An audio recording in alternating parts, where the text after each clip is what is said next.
యేసు క్రీస్తు ప్రభు యొక్క సర్వోన్నతమైన నామమందు దేవుని ప్రియబిడ్డలారా, నిరీక్షణ లేని ప్రతి జీవితంలో నిరీక్షణనిచ్చే యేసు నామమందు నిరాశకు లోనై నైరాశ్యపు ప్రవాహములో కొట్టుకొని పోతుండేటువంటి ప్రతి జీవితాన్ని ప్రేమతో పలుకరించి నిలబెట్టి స్థిరపరిచేటువంటి యేసుక్రీస్తు నామమందు మీకందరికీ ప్రేమపూర్వకమైన వందనాలను తెలియజేస్తున్నా.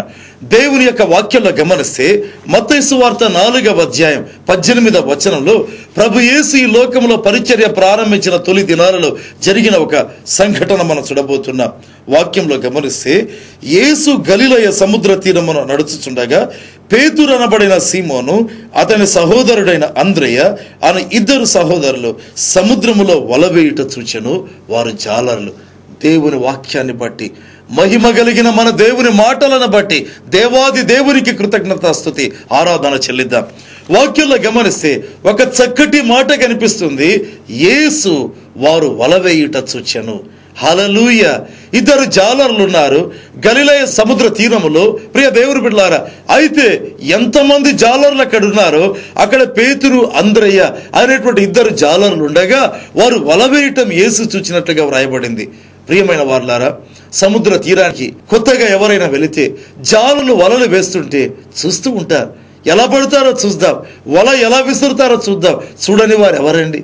అయితే యేసు వారిని చూడడం ఒక వింత. యేసు వారిని చూడడంలో ఒక కన్సర్న్ ఉంది, ఒక ఆసక్తి ఉంది, ఒక భారం ఉంది, ఒక చింత ఉంది, ఒక నిత్యత్వము నిమిత్తమైన ప్రణాళిక ఉంది. ఇంతకు యేసు చూడనిదేంటండి? వల వేయడం చూడటమే కాదు, ప్రభు మన జీవితంలో ప్రతిదీ చూచేటువంటి దేవుడై ఉంటున్నాడు. లూకా సువార్త 5వ అధ్యాయం 5వ వచనంలో పేతురు ఏమన్నాడంటే, ఏలినవాడ, రాత్రి అంతయు మేము ప్రయాసపడ్డాం, అయితే చేప ఒకటి కూడా దొరకలేదు అన్నాడు. చాలా సందర్భాల్లో పేతురులాగా మనము చెబుతాం, దేవా నా జీవితంలో సమస్య ఇది అది అని ఆ విధంగా చెబుతుంటాం. తప్పకుండా చెప్పాలి అండి, అదే ప్రార్థన. తప్పకుండా ప్రభువుకు చెప్పాలి, ప్రభు దగ్గర వేడుకోవాలి, అదే కదా ప్రార్థన. అయితే అవన్నీ ప్రభువుకు తెలుసండి, అవన్నీ ప్రభువుకు తెలుసు. రాత్రి అంతా ప్రయాసపడినా ఒక చేప కూడా పేతురు వలలో పడలేదనే సంగతి ప్రభువుకు తెలుసు. ప్రభువుకు తెలియనిదంటూ ఏది ఉండదండి. వాక్యంలో గమనిస్తే నిర్గమకాండం 3వ అధ్యాయం 1వ వచనంలో మోషే తన మామ మందను మేపుచున్నట్లుగా వ్రాయబడింది. ప్రియ దేవుని పిల్లారా, ఎంత దుఃఖకరమైన సంగతి. మోషే తన యొక్క మామ ఇంటిలో వివాహం చేసుకున్న తర్వాత ఈ సమయానికి 40 సంవత్సరాలు అయింది. 40 సంవత్సరాల కుటుంబ జీవితంలో ఇప్పటికీ తన మామ మందనే మేపుతుంటున్నాడు. ఈ 40 సంవత్సరాల్లో తనకంటూ సంపాదించుకున్నది ఏమీ లేదా? తన భార్యకు, తన పిల్లలకు సంపాదించుకున్నది ఏమీ లేదా? 40 సంవత్సరాల వైవాహిక జీవితంలో, కుటుంబ జీవితంలో ప్రియ దేవుని బిడ్డలారా, తనకంటూ ఏమీ లేకపోగా ఇప్పటికీ మామ మందను మేపుతూ మామ ఇంటిలో ఒక పనివాడుగానే ఉంటున్నాడా? ఎంత దుఃఖకరమైన సంగతి, ఎంత వేదనాభరితమైనటువంటి సంగతి. చాలా సందర్భాల్లో దేవుని బిడ్డల కొద్దిమంది అనుకుంటారు, ఏమనుకుంటారంటే, నా కుటుంబానికి నేను ఏమీ సంపాదించి పెట్టలేదు, నా కుటుంబానికి నేను ఏ సౌకర్యాన్ని సమకూర్చలేదు, నా కుటుంబానికి నేను ఏ మేలు చేర్చలేదు, సమకూర్చలేదు అనుకునేటువంటి వారు ఎందరో. అలాంటి మోషేలు ఎందరో ప్రేమైన వారులారా.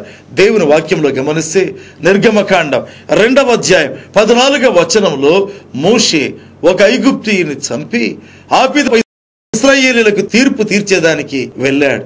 అప్పుడు వారు అన్నారు కదా, మా మీద నిన్ను నాయకునిగాను తీర్పరినిగాను నియమించింది ఎవరన్నారు? మోషే నిశ్శబ్దమైపోయాడు. కారణం ఏంటి?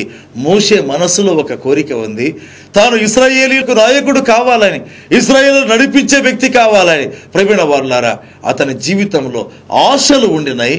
అయితే ఓడిపోయిన వ్యక్తి, ఫెయిల్ అయిపోయినటువంటి వ్యక్తి. ఆ పిదప గమనిస్తే ఒక మిద్యాను ప్రాంతానికి వెళ్ళాడు, వివాహం చేసుకున్నాడు, 40 సంవత్సరాల కుటుంబ జీవితం. అయితే తనకంటూ ఏమీ లేదు.